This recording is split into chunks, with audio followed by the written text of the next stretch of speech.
Yo, Joe from the Coding Blocks podcast here to show you how January 2022 went. The event was a game jam where developers made a game over January 21st to the 24th in 2022, and there are now 46 new games in the world. The game jam was rated, so people played through all of the games and scored them based on fun, creativity, and quirk. This is a nice way to encourage feedback for the developers, and it's an incentive for everybody to play through all of the games. I played through all of them during this voting period, and I grabbed some footage that you're seeing now, but you can actually see longer, less sped up versions of each game at the end of this video. I had to get a little creative with the editing to make things work here. And these games were created by all sorts of people, sometimes individuals, sometimes teams, sometimes game devs, sometimes other types of devs, sometimes students. If you're watching this video, then you're probably some sort of developer too, and I'm hoping that seeing this video reminds you that you have superpowers that you can use to make fun and interesting experiences for you or your friends or your family or for strangers on the internet, anybody. That's what this whole thing is about. So if you're bummed that you missed out this year, that's okay, because we're planning on doing this whole thing again in 2023. So make sure to subscribe to this channel, smash that like and subscribe, all that stuff. Now I'm going to focus in and talk about the top 5 rated games overall in descending order, and then we'll go through each of the categories: fun, creativity, and quirk, and talk about any of the games in the top 5 of those categories that weren't already covered by the overall. After we go over those top games, I'm going to play a montage featuring clips from all of the games, so you get to see everything all together, which I think is just a really cool and interesting experience just to even see them all together. So onto the games. First I'm going to show you those top 5 overall in reverse orders, starting with Followers. Followers is a clever 2D platformer puzzle game where you play as 2 different characters in 2 different levels at the same time. You hit the jump button, they both jump. You move left or right, they both attempt to move left or right. The task is to safely collect all the fruit in the level, but safely is the key word here because you have to be really thoughtful about your actions. The trick is to utilize the various obstacles in the different levels to position your characters just right to get through. Doing this is a real mind bender, but it's really satisfying when you figure out how to get through the level. It's really satisfying when you figure out how to get past a part. The art and music fit perfectly, and it's such a cool riff on the theme since the characters literally follow along with whatever you tell them to do, which usually leads to a game over. At number 4, Nakam is a 3D arcade style game where you play as a bowling ball tasked with knocking down bowling pins, which sounds pretty normal, but once you actually see the game, you realize that you're in for a treat. You have full reign of the bowling alley, and the characters in this game are all bowling pins. So you are a bowling ball blasting around an alley full of pins that are bowling. So you get a point for every pin, and you're chased by alley staff and police pins that will ultimately wear down your health and ultimately end the game.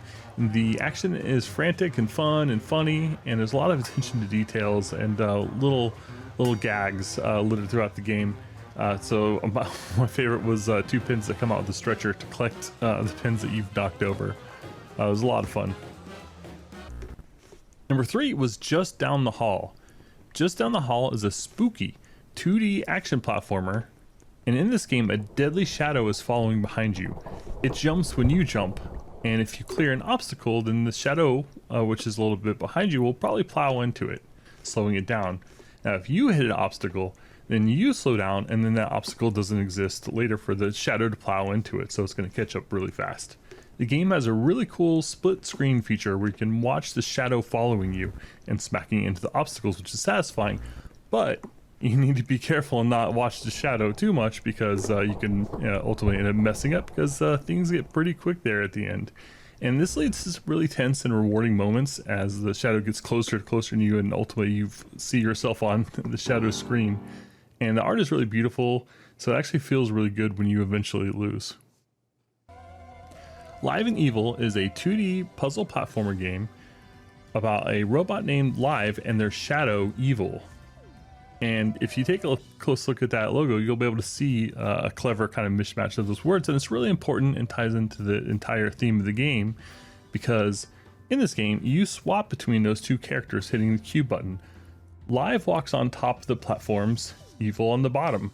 Items like collectibles, switches, platforms, maybe they're only visible or usable by one of the characters, so you have to cleverly switch between the two in order to make it through each of the levels. And this plays out in really interesting and increasingly more interestingly ways as the game progresses.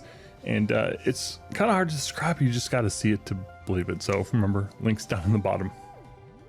All right, so number 1, Light of the World is a 2D puzzle platformer with really dark, atmospheric, and spooky levels, and you are charged with rushing between these beautiful beacons of light before your enemy can attack you. It has a short but powerful narrative with a really cool bouncing shield mechanic that you can use to throw and retrieve in order to solve some light but clever puzzles. And it's really hard to talk about this game again because every aspect of it is just so well done that your jaw's just on the floor the whole time. Even the YouTube trailer for this game was expertly done, and you can tell that the user and the user experience was always the top priority. Gotta mention too, this game was rated highest in all 3 categories: fun, creativity, and quirk. And you just have to play it to see what I'm talking about. Okay, so those were the top 5 games. There was one more game that ranked in the fun category that you haven't seen yet, and that is A Path Alone. A Path Alone is a thoughtful 2D box pushing puzzle game. It's dark, it's moody, it's beautiful, it's strange. Every level features a beautiful pixel art animal that will grant you a new ability in exchange for some sort of favor.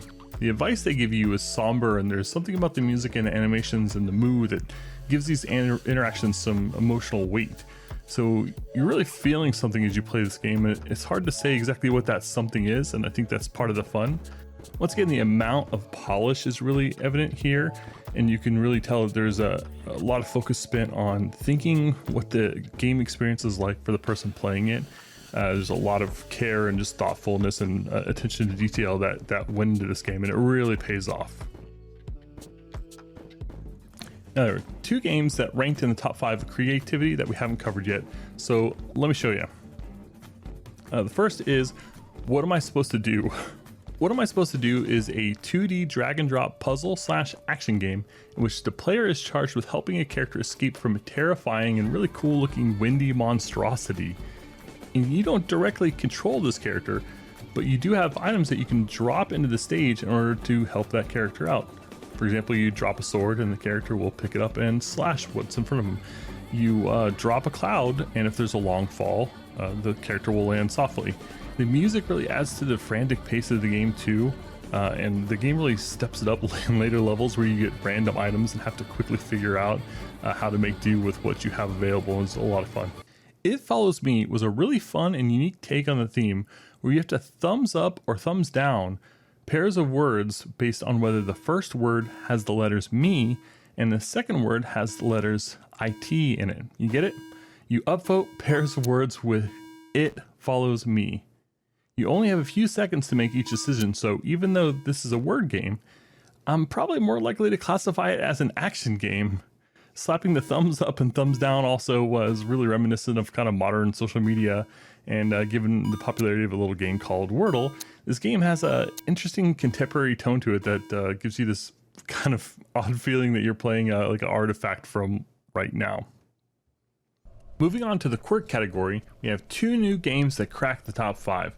The first is, I became a treasure hunter to pay off my student debt, but now an immortal snail is coming after me with a knife, which coincidentally also wins the award for best title. In this game, you try to collect all the treasure before you're caught by a knife-wielding snail. The snail is slow at first, but it speeds up as you collect each treasure, making for a really tense in-game experience that is very quirky. Ducks in Space is a beautiful 3D snake-like game where you gather little ducklings who follow you and swim around in a really cool spherical planet. If you run into your duckling tail, then the game is over. But you also have to avoid some hungry herons, which are really cool looking. The game looks, sounds, and plays great, and was written in native HTML and JavaScript, which makes the game even more impressive. So those were the top rated games, and I highly recommend you play all of them. And now I'm going to show you some kind of a montage of all the games, and the games are shown 4 at a time with a number for each set, so you can look down in the description below to find the links. So if anything catches your eye, go play it and leave a comment letting the devs know what you thought.